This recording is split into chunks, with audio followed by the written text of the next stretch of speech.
queridos alunos, colegas, professores, visitantes. O tema desta semana é igrejas relevantes, igrejas saudáveis são igrejas relevantes. O meu tema é edificando igrejas saudáveis, baseado em 1 Coríntios, capítulo 3, versos 10 a 17. Esse texto, 1 Coríntios, capítulo 3, como todos os textos da Bíblia e todos os textos de Paulo, texto muito rico. De uma maneira especial, esse texto, 1 Coríntios 3, se destaca pela riqueza de imagens, de figuras, de metáforas que o apóstolo Paulo está usando. Comparações são metáforas que ele usa para descrever a igreja e a obra que os obreiros realizam na igreja. A primeira imagem que ele usa é a imagem de uma plantação, e nesta metáfora ele diz: eu planto, Apolo regou, mas nós dois não somos os mais importantes. O mais importante é Deus que dá o crescimento. Daí ele usa uma outra imagem, a segunda imagem da construção. Uma construção que tem um fundamento. Esse fundamento já foi posto por Deus. E o apóstolo Paulo diz que, como um sábio construtor, ele lançou este fundamento, e outros obreiros edificam sobre este fundamento. Paulo também aqui usa imagens muito marcantes. Ele diz que uns edificam sobre o fundamento com ouro, com prata, com pedras preciosas, outros, infelizmente, com madeira, feno e palha, e ainda, desgraçadamente, há outros que não edificam nada, mas que destroem a igreja. E dessa passagem tão rica, eu quero tirar algumas impressões, alguns pensamentos preciosos sobre aquilo que eu chamo e que faz parte do nosso tema, as marcas de uma igreja saudável. Primeira marca esta: uma igreja saudável. É uma igreja que tem Jesus Cristo como seu fundamento. Na imagem que Paulo usa lá em 1 Coríntios 3, ele deixou claro qual é o fundamento da igreja: é Jesus. Ele afirmou: segundo a graça de Deus que me foi dada, lancei o fundamento como sábio construtor, porque ninguém pode lançar outro fundamento além daquele que já foi posto por Deus, o qual é Jesus Cristo. Portanto, uma igreja relevante, uma igreja saudável, que é instrumento de Deus para a salvação, cura, restauração de pessoas e de vidas, não é uma igreja construída sobre o fundamento humano, da personalidade de um pastor, ou sobre uma tradição denominacional, ou sobre programas sociais, ou baseado em experiências emocionais, ou até baseado em cultos fantásticos, espetaculares. A base de tudo, o alicerce absoluto, inegociável, é a pessoa de Jesus Cristo. Sua vida, morte, ressurreição e seu senhorio são o centro de tudo na vida da igreja. A doutrina a respeito de Cristo é nuclear. A pregação em Cristo é medular. A vida de comunhão com Cristo é fundamental. Então, tudo o que fazemos, nossa pregação, nosso louvor, nossa comunhão, nosso serviço, deve fluir deste fundamento como a água flui de uma fonte. Em Colossenses, que eu considero talvez a carta mais cristológica de Paulo, ele afirma: antes de tudo, lá está Jesus. Ele é antes de tudo, 1:12. Acima de tudo, lá está Jesus. Ele tem a primazia. Este também é o lugar que Jesus deve ocupar na vida e no ensino de toda igreja saudável, de toda igreja relevante. Antes de tudo, Jesus. Acima de tudo, Jesus. Em primeiro lugar, Jesus. Como um exemplo da centralidade de Cristo no ensino e na fé de Paulo, eu quero mencionar 2 argumentos que ele usa para combater uma heresia gnóstica que estava penetrando na igreja através de falsos mestres. Esses falsos mestres, entre outras coisas, propunham 2 coisas. Em primeiro lugar, eles diziam que tinham e ofereciam aos cristãos daquela igreja um conhecimento mais profundo das coisas de Deus. Eram os mistérios de Deus que, diziam eles, apenas os iniciados no seu movimento possuíam e conheciam. É como se eles dissessem o seguinte aos crentes fiéis, ingênuos lá da igreja de Colossos: é muito bom o que vocês encontraram em Jesus, mas isso é apenas o começo. Nós temos muito mais.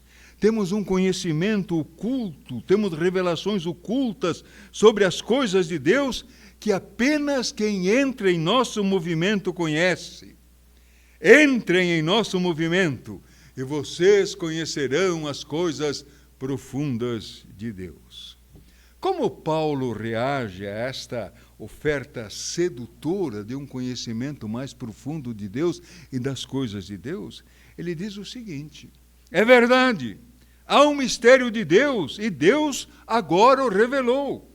O mistério, diz ele, é Cristo, em quem todos os tesouros da sabedoria e do conhecimento estão ocultos. Portanto, vocês não precisam mais de nenhuma revelação especial de mistérios, de sabedoria e de conhecimento, pois vocês já conhecem o mistério de Deus. O mistério de Deus é Jesus. Tendo a Jesus, vocês têm tudo. Mas os sedutores lá ofereciam mais uma coisa aos cristãos de Colossos, algo que tem muito eco até aos nossos dias. Eles ofereciam também uma experiência mais profunda com Deus, uma experiência de vida com plenitude de Deus. Eu quero imaginar o que eles estavam falando naquela igreja, né?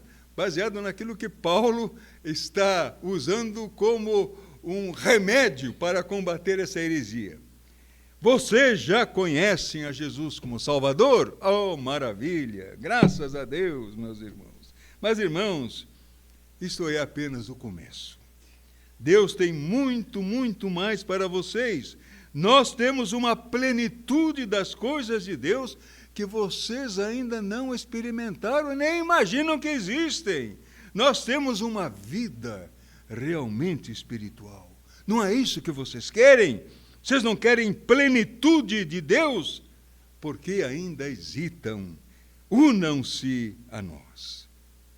E como Paulo reagiu a esta argumentação? Paulo disse, olha, de fato, é verdade. Existe a plenitude de Deus, existe a plenitude da divindade, mas essa plenitude não se encontra em nenhum grupo, em nenhum movimento, não se encontra também em nenhum pastor, em nenhum encontro. Esta vida de plenitude se encontra na pessoa, unicamente na pessoa do Senhor Jesus Cristo. Jesus é a plenitude, o pleroma de Deus. E mais surpreendente ainda, o apóstolo Paulo não exortou os cristãos a buscarem esta plenitude de Deus. Ele disse, vocês em Jesus já têm esta plenitude. Colossenses 2:10. Portanto, Paulo afirma que os cristãos não têm nada a buscar, nada a encontrar nesses movimentos, nesses líderes super ungidos e tal, pois já tem tudo em Jesus. Para Paulo, Jesus é tudo. E toda igreja sadia tem esta centralidade em Jesus. Igrejas doentes e que adoecem os seus membros se concentram nas coisas periféricas e não na realidade central da vida e da fé cristã. Segunda marca. Uma igreja saudável, relevante, tem uma liderança servidora. Usando a imagem da construção, Paulo disse que Jesus é o fundamento e outros edificam sobre esse fundamento. E ele, então, disse que uns usam ouro, prata, outros ainda pedras preciosas. Só que o apóstolo Paulo não disse o que ele entendia por ouro, por prata, por pedras preciosas. Ele deixou, então, por conta da nossa imaginação. Eu tomo, então, a liberdade de comparar o ouro com a liderança. Uma igreja relevante tem uma liderança servidora. Jesus nunca negou que existiriam líderes na sua igreja, mas ele deixou claro que a liderança na sua igreja é diferente da liderança no mundo. No mundo, o próprio Jesus disse, a autoridade é usada para dominar. No reino, a autoridade é usada para servir. Ele mesmo se colocou como exemplo quando disse: o Filho do Homem não veio para ser servido, mas para servir e dar a sua vida. O líder relevante, tem o bálsamo de Gileade para curar e salvar. Este líder é um líder que segue o exemplo de Jesus. Esse líder lidera, não com o cetro na mão para dominar, mas com a toalha e a bacia na mão para servir aos irmãos. Jean Vanier, no livro Comunidade, Lugar do Perdão e da Festa, ele disse assim: exercer a autoridade é sentir-se realmente responsável pelos outros e por seu crescimento, sabendo que eles não são nossa propriedade, nossos objetos, mas pessoas que têm coração, nas quais existe a luz de Deus e que são chamadas a crescer na liberdade da verdade e do amor. O maior perigo para alguém que tem autoridade é manipular as pessoas, dirigi-las para seus próprios objetivos e sua necessidade de poder. Líderes apaixonados pelo poder, pelo fascínio que emana do poder, dominam o rebanho com rigor e dureza. Esses são líderes tóxicos, que envenenam as vidas daqueles que estão debaixo da sua autoridade pastoral. E em relação a essas pessoas, o apóstolo Pedro advertiu: pastoreiem o rebanho de Deus, não por ganância, não como dominadores, mas sendo exemplos para o rebanho. Marisa Lobo, no livro Psicopatas da Fé, ela disse: alguns líderes religiosos se deixam levar pela ganância, pelo ego, pelo narcisismo, megalomania e poder. Suas mentiras travestidas de verdade são aceitas sem questionamento, pois questionar é considerado por eles como rebelião. E a justificativa é sempre a mesma: eu sou um ungido do Senhor. O poder de Deus está comigo, ou então Deus me revelou. Igrejas realmente sadias e que curam os membros, as pessoas e as vidas, são dirigidas por líderes que servem no Espírito de Jesus, no espírito de servir, não de dominar de cima para baixo, mas de se curvar perante os irmãos, lavando os seus pés. Terceiro lugar, a terceira marca, uma igreja saudável tem uma pregação transformadora. Então eu quero aplicar mais uma das metáforas de Paulo, vou comparar a pregação bíblica transformadora com a prata. Igrejas saudáveis têm pregação saudável. Pregações, mensagens com poder de curar, de libertar e de transformar. Agora, meus queridos, o que é uma pregação transformadora?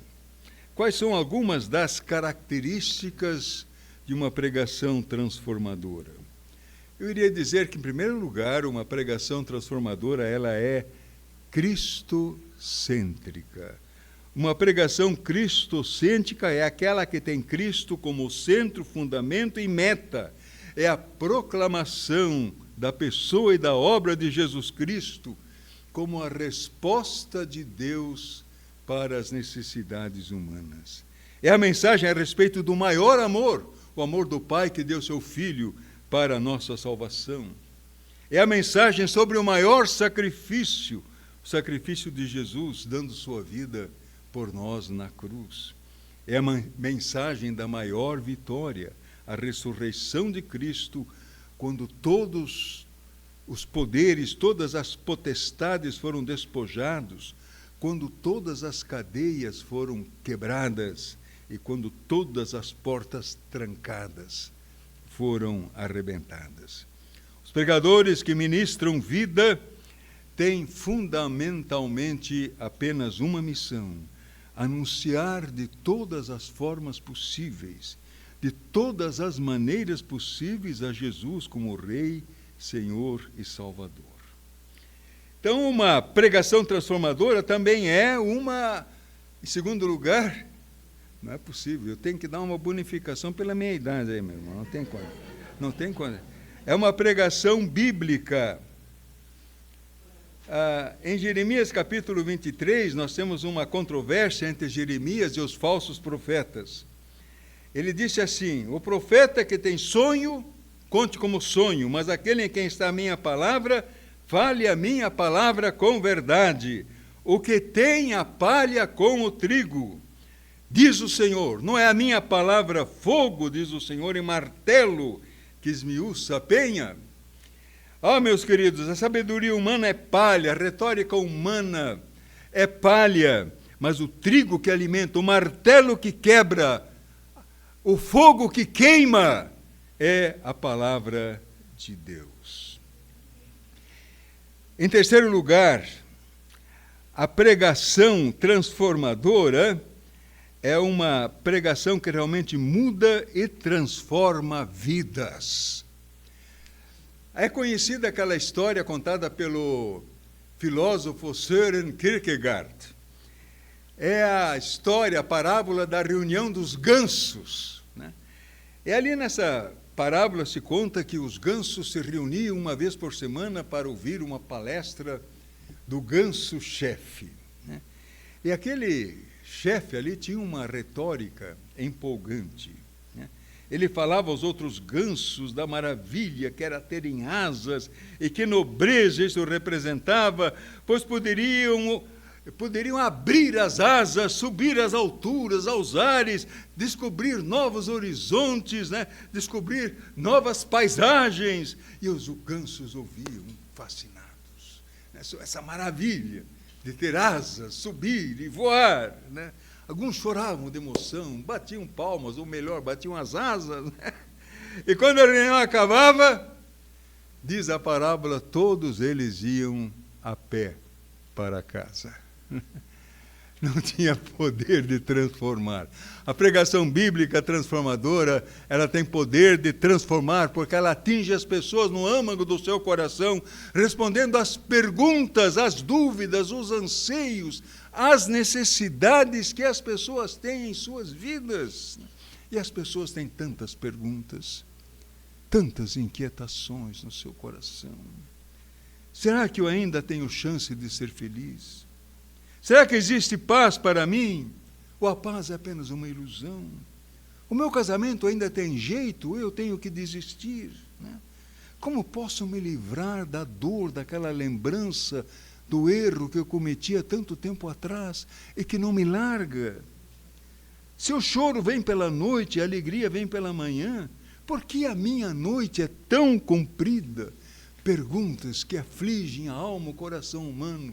É a pregação bíblica, a pregação centralizada também em Jesus, tem o poder de transformar, de dar respostas as perguntas mais profundas das pessoas e tem o poder de transformar vidas. Igreja saudável. Agora eu quero terminar rapidamente. Né? Uma igreja saudável é também uma igreja acolhedora.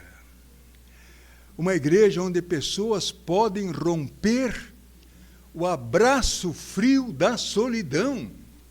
As pessoas muitas vezes são solitárias, necessitam de relacionamentos verdadeiros uns com os outros. E a igreja deveria ser um lugar, um espaço, onde as pessoas poderiam encontrar estes relacionamentos. Né? A solidão do casal de velhos, cujos filhos já foram embora, a solidão do adulto solteiro, que nunca ninguém espera quando chega em casa, a solidão da pessoa que está sozinha no meio da multidão. O que vocês acham? Há pessoas solitárias na igreja? Também. Muitas pessoas solitárias na igreja. E que muitas vezes apenas recebe um abraço na hora do culto, quando o dirigente, assim, de uma forma até meio forçada, diz, cada um abraça assim o seu vizinho e tal, mas que nunca ninguém convida para vir na sua casa tomar um café, nunca nenhum grupo diz, venha conosco lá na pizzaria comer uma pizza junto com a gente. Pessoas que se sentem sozinhas dentro da igreja. Charles Swindoll conta de um marinheiro que se converteu. Ele era um marinheiro autêntico, da gema mesmo, sabe? Ele bebia, praguejava, ele era um valentão e tal, mas ele se converteu, a sua vida foi transformada. E um dia o Charles Swindoll perguntou para ele se tinha alguma coisa da vida velha da qual ele sentia falta. Ele disse que tinha. Ele sentia falta do bar. Realmente o que ele sentia falta era do ambiente do bar, né? Onde ele se encontrava com os amigos, descontraía, bebia uma cerveja, contava casos, jogava a conversa fora, ria e se divertia com eles. E agora, esse ambiente, essa convivência, ele não estava mais encontrando na igreja. Deveríamos tentar restabelecer na igreja um ambiente de bar, descontando a cerveja, é claro, né? Então, meus queridos, uma igreja saudável é uma igreja onde ninguém precisa dizer como o paralítico lá de Betesda, Senhor, não tenho ninguém. Que Deus então faça de nossas igrejas lugar de vida e restauração, que tem... Esqueci de apertar isso aqui. Que tem o fundamento que é Cristo, que tem o ouro precioso de uma liderança servidora vestida com avental de servo, que é abençoada pela prata de uma pregação bíblica transformadora e que ornamenta as pessoas com as pedras preciosas do seu acolhimento e da sua comunhão. Amém, meus irmãos.